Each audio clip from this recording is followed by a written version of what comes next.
Nelson Chamisa is about to be inaugurated as the president of Zimbabwe.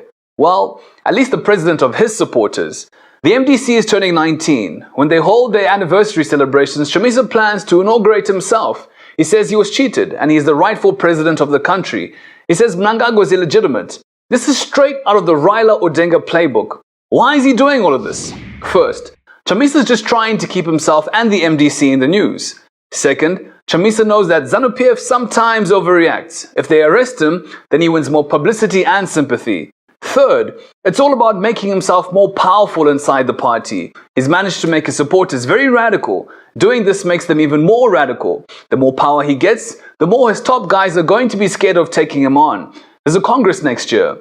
If Chamisa does this, he joins a list of African opposition leaders who have tried this before. Raila Odinga did this in January. He decided, hey, if the Electoral Commission won't make me president, I'll do it on my own.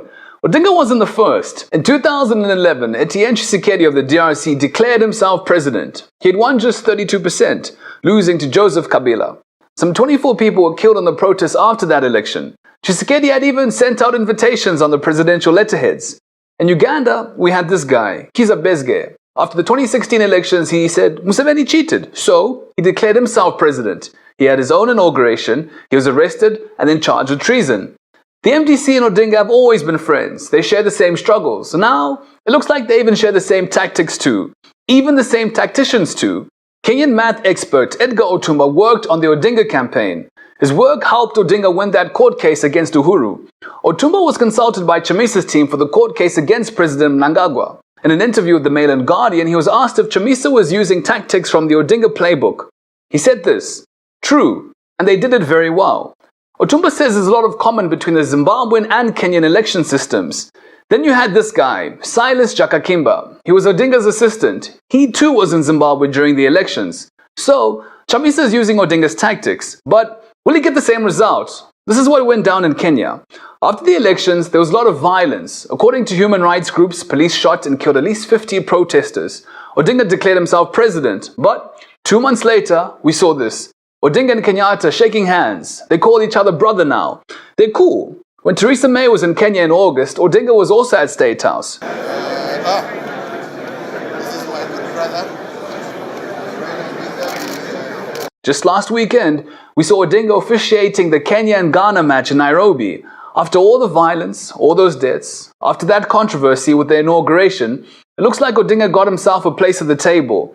More importantly, Kenya's moving ahead now. What outcome can Chamisa get out of this? Well, we wait and see. Devolution. This is a word we heard a lot during the campaigns. Mnangagwa talked about it. Chamisa said it. It was a big deal. What is it all about? Here's some background. When we wrote our new constitution in 2013, there were public consultations. A lot of people said that they want to say in how their local communities are run. For example, they don't want decisions made in Harare. So this is how Section 14 of the Constitution came about. It basically gives more power to the people to decide who runs their provinces. Section 264 says that devolution must recognize the right of local communities to manage their own affairs and to further their own development. Provinces must be run by provincial councils chosen by people of those provinces. These provincial councils then decide how each province is run. The idea is that provinces must benefit from its own resources. First, governance is brought closer to the people. People have more say in how they are governed. Second, there's more accountability. And third, resources benefit the community more. For example, Mat North must benefit more from tourism in Hwange and Victoria Falls. Manicaland must benefit more from diamonds and timber. People in Mutoko decide how they benefit from all that granite that comes out of their community. But there are a few issues here. Devolution is going to cost money, and it's going to take a lot of heavy work. When Patrick Chinamasa presented the 2018 budget, he said that the whole process would be too costly. Provincial and metropolitan councils would need money to start up. The government didn't have that money. Of course, this made a lot of people angry. Now that ZANU-PF is saying devolution must go ahead, we wonder how they will fund it. If there's no budget, well, where would the money come from? And to get this going, it will take a lot of work. Think of all the work in setting up all the structures from the bottom to the top. But still, we are happy that this is finally on the table. Harare cannot remain the center of everything. It's time that we give the power back to the people, whatever it takes. Looks like September is always one of the worst months for Zimbabwe. You remember September 2017? There was panic buying in the shops after rumors of shortages and price hikes. Then Mugabe came back from the UN and said that this was all part of a plan by the people trying to sabotage his government. Well, it's September again, and again we're seeing a lot of price hikes.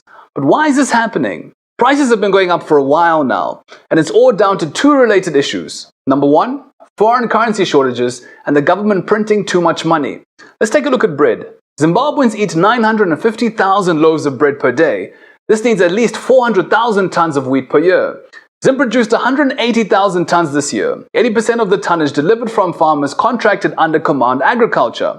So we're producing less than a quarter of this wheat, and we have to import the rest. And to import, we need forex, and we just don't have enough of it. We have shortages of cement. There's a lot of construction going on. The cement companies tell us they're just not able to meet rising demand. There are ingredients that they have to import, but still, they don't have the forex. But some of us also, we're just buying cement and sitting on it. When we had this panic last September, the government threatened price controls. But this government wants to be seen to be friendly to business. They aren't going to do that, at least not for now. But what's the solution? Well, here's the truth. It's all about forex. Companies are buying forex on the black markets to import goods. This means the cost of buying US dollars will keep going up, and this means that prices on the shelves will keep going up as well. There are no easy solutions to this. But first, we just need to make sure that we produce more and more here at home. Our companies need a massive cash injection to get back on track. We have more and more local goods on the supermarket shelves, and this is great, given what these guys are up against. These companies are performing miracles, but there is still stuff that they still need to import. For example, a dairy company gets its milk locally, but it still needs to import the packaging. But then again, this is stuff that we used to make here at home. Second, our government needs to stop with all this spending. 5 years ago, domestic debt stood at 442 million. Now it's over 6 billion. The government keeps borrowing and borrowing, and we're creating money just like in the Gono days. This causes inflation. The government needs to do what it promised. Stop spending on stuff that we don't need. And while we're on this point, can we stop spending on cars until our people have clean water and medicines?